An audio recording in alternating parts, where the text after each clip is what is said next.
5ই August পর্যন্ত শত্রু ছিল শেখ হাসিনার সরকার, এখন শত্রুর যে পাল্টিয়ে গেছে সেটিও আজকে আমাদের বুঝতে হবে।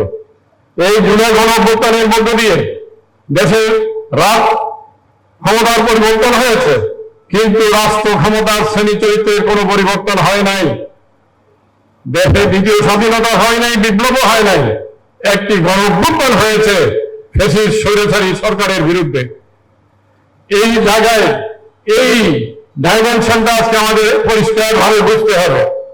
তাই বন্ধুরা আমার, আজকে আমরা দেখছি আমাদের যে মুক্তিযুদ্ধের মূল ভিত্তি নিয়ে যে চ্যালেঞ্জ করা হচ্ছে, সেই চ্যালেঞ্জ 52 ভাষা আন্দোলনের চেতনাকে পাল্টিয়ে দিতে হবে, একত্তরের মূল চেতনা পাল্টিয়ে দিতে হবে। স্লোগান এখন সামনে এসেছে।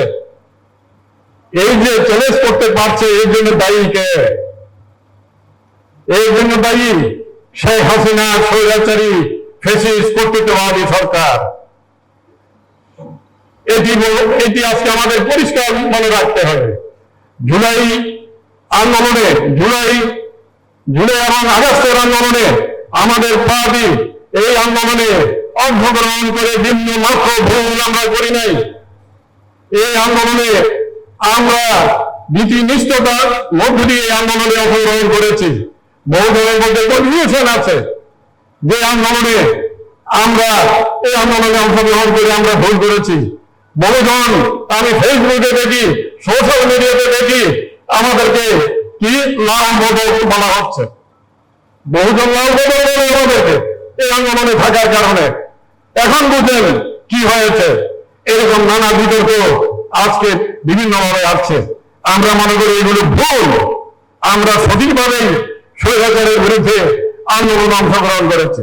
তাই বন্ধুরা আমার, আজকে যে কথাটা বলবো সেটা হলো এই যে আমি আমার বক্তব্য দীর্ঘায়িত করবো না, যেটি আজকে আমাদেরকে পরিষ্কার ভাবে আজকে নির্দেশনা আমরা আমাদের কংগ্রেসের মধ্যে দিয়ে আমাদের ডেলিগেটটা 525 জন ডেলিগেট এসেছে। তারা তাদের আলোচনার মধ্য দিয়ে সেটি তারা পরিষ্কার করবেন। আমরা আমাদের খসড়া দলিল প্রণয়ন করেছি, আমরা এখান থেকে ঐক্যবদ্ধভাবে বের হব আমাদের নির্দেশনা আমরা নিয়ে। আজকে আমরা যেটা দেখছি যে নানা যুক্তিতে জুলাই সনদ, সেই জুলাই সনদ যেটা আজকে প্রণীত হয়েছে, যে জুলাই সনদে আমরা সেই আলোচনায় পার্টিসিপেট করেছি, সেই জুলাই সনদকে এখন নিয়ে যাওয়া হচ্ছে সংবিধানের ঊর্ধ্বে।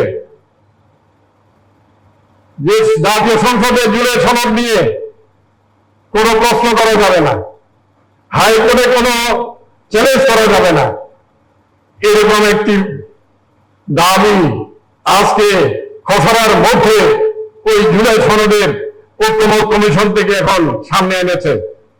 কেন এই চক্রান্ত? এই চক্রান্ত বুঝতে হবে। আমাদের দেশটাকে মুক্তিযুদ্ধের মূল চেতনা থেকে ফেরত নিয়ে উল্টো যাত্রায় যারা 47কে আমাদের দেশকে 47-এ নিয়ে যেতে চায়, তাদের এই কৌশলগত চক্রান্ত আজকে এই বাংলাদেশের কমিউনিস্ট পার্টিকে আজকে বুঝতে হবে। এই জায়গাতে আমাদের তাহলে আমরা রণকৌশল, আমাদের রণনীতি রণকৌশল ঠিকভাবে নির্ধারণ করে শত্রুর বিরুদ্ধে আমাদের লড়াই করতে হবে, সেই ভরসা ফলক আমরা ঠিক করতে পারবো। বন্ধুরা আমার, এখনকার শত্রুর কথা আমি বলেছি, আমরা বুঝতে হবে আমাদের দেশের এই যে বর্তমান সংকট, এটি জনগণের সংকট না। বিশেষ করে স্বৈরাচারের শাসন পতনের পর আওয়ামী লীগ বিএনপির ক্ষমতা কেন্দ্রিক যে রাজনীতি, সেই রাজনীতির সংকটের যে রাজনীতি বাংলাদেশে চলেছে, সেটি ওই শাসক শ্রেণীর সংকট, এদেশের জনগণের সংকট না। এটি আজকে পরিষ্কার হয়ে গিয়েছে।